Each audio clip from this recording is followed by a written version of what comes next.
How to transfer money from Klarna to bank.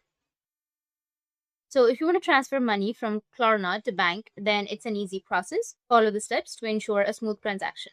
Step 1 is to open the Klarna application. Launch the Klarna app on your mobile device and make sure that you're logged into your account to access your funds. Second step is to navigate to the bounce section.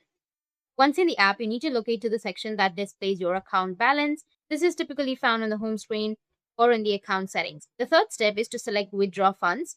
Look for the option to withdraw or transfer funds. This may be labeled as withdraw, transfer to bank, or something similar.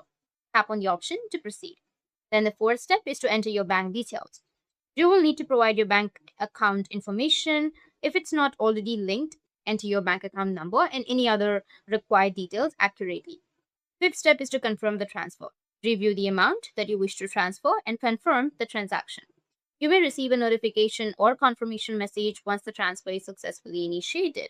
Once you complete these steps, your money should be on its way to your bank account. Always check your bank's statements to confirm the transfer has been processed. That's it, and if you have any questions, feel free to comment below.